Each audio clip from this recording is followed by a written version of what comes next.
रहमान आ शहीदान मोहब्बत रा इमाम आबरूए हिंदो चीनो रूमो शाम रफ्त सुल्तान जी सराय हफ्ता रोज़ नौबते दर्दकन बाकी हनूज।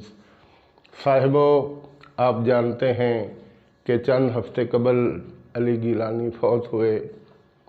उनकी वफ़ात के बाद नावर कालम निगार राव मंजर हयात, जो कि एक्सप्रेस में ग़ुलाम गर्दिश के नाम से एक अपना कॉलम लिखते हैं, वो बुनियादी तौर पे MBBS डॉक्टर हैं, लेकिन 22 ग्रेड के ऑफिसर KCA से रिटायर हुए। ये पढ़े लिखे ख़ानदान के फ़र्द हैं। इनके वालिद जज थे और वालदा गवर्नमेंट गर्ल्स कॉलेज फैसलाबाद की प्रिंसिपल थी। बहुत खूबसूरत लिखते हैं। उन्होंने अली गिलानी के हवाले से जो मज़मून लिखा उसका उन्वान था अली गिलानी 2021 का सुल्तान टीपू, और उन्होंने बड़े खूबसूरत अल्फाज में ममासलत हमारे सामने रखी।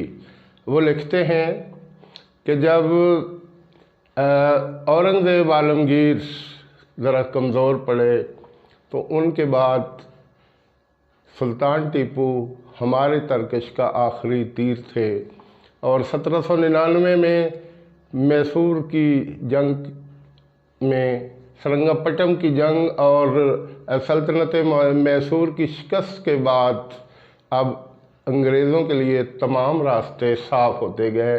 लेकिन एक बात जहन में रखिए, आखिरी वक्त पर जब फाइनल मरहले में लड़ाई जारी थी, सुल्तान टीपू खाना खा रहे थे। उन्होंने देखा कि उनके सामने तकरीबन 12,000 उनके सिपाही शहीद हुए। वो खाना छोड़कर जंग में कूद पड़े और आखिरी वक्त तक लड़ते रहे। नावर मुसन्नफ़ नसीम हिजाज़ी ने अपने नावल और तलवार टूट गई में लिखा कि आखिरी मरहले पर वो बड़ी बेजिगरी से लड़े, और जब 4 गोलियां यकदम उनके सीने में पेवस्त हुई वो गिरकर शहीद हो गए। लेकिन उनके चेहरे पर मुस्कुराहट बता रही थी जैसे अभी तक वो ज़िंदा है। अंग्रेज़ जर्नैल बैरेट और विल्ज़ली बड़ी देर तक उनकी डेड बॉडीज़ के फासले पर मौजूद तकते रहे कि कहीं ऐसा ना हो कि ये उठ खड़े हों। घंटे 1.5 घंटे के बाद उन्होंने अपने सीनियर जर्नैल जनरल बार्स को जब इत्तला दी कि वो फौत हो चुके हैं, तो उन्होंने बेसाख्ता बुलंद आवाज़ से कहा कि आज के बाद हिंदुस्तान हमारा है। ये बात अपनी जगह पर, लेकिन सुल्तान टीपू जाते हुए अपना नाम सुनहरी हरूफ में लिखवा गए। वो कहा करते थे कि शेर की एक दिन की ज़िंदगी गीदड़ की 100 साल ज़िंदगी से बेहतर है। और मौलाना ज़फ़र अली ख़ान ने कहा था, शेर अच्छा है जिसे मोहलत यक रोज़ा मिली, या वो गीदड़ के जैसे बख्शा गया 100 साला खुलूद। अरसा के बाद अल्लामा इकबाल जब सुल्तान टीपू की कब्र पर गए तो उनकी आंखों से आंसू बह रहे थे। वो फ़ारसी ज़ुबान में यूँ गोया थे, आ शहीदान मोहब्बत रा इमाम आबरूए हिंदो चीनो रूमो शाम रफ्त सुल्तान जी सराय हफ्ता रोज़ नौबते दर्दकन बाकी हनूज। वहाँ का दस्तूर था और अब भी है कि बादशाहों के कबूर पर ढोलक बजती रहती है।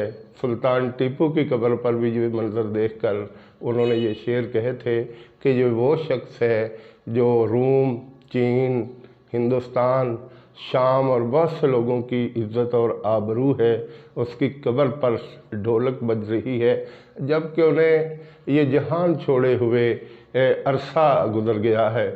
यहाँ वो जो मुमासलत की बात करते हैं राव मंजर हयात, वो कहते हैं कि देखिए उस वक्त अंग्रेज़ उनसे डर रहे थे, और जब अली गिलानी यहाँ फौत हुए तो हुकूमत हिंद के हाथ पांव फूल गए।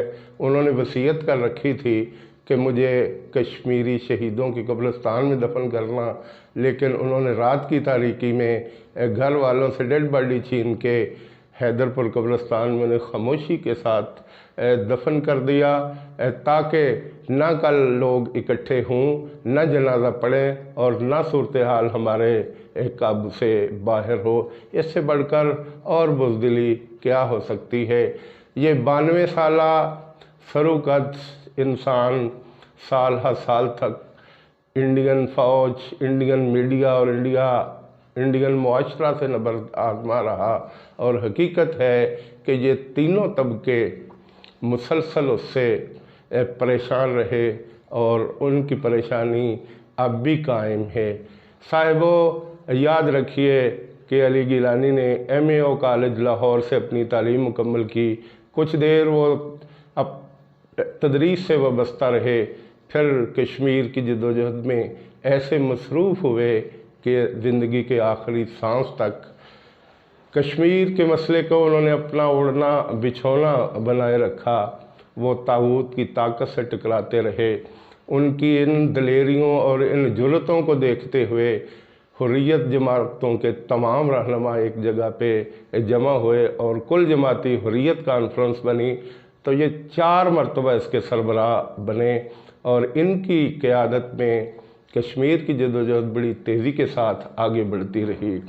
साहिबो, 1981 में हुकूमत हिंद ने इनसे खौफ खाते हुए इनका पासपोर्ट जब्त कर लिया और 2021 तक तकरीबन ये 40 साल का अरसा बनता है उन्हें सिर्फ 1 मरतबा बाहर जाने दिया गया। उनकी एक बेटी सऊदी अरब में रहती हैं। 2005 में उन्होंने बड़ी कोशिश की कि मैं वहाँ चला जाऊँ, लेकिन उन्हें जाने नहीं दिया गया। लेकिन 2008 में उन्हें हज करने की इजाज़त दी गई।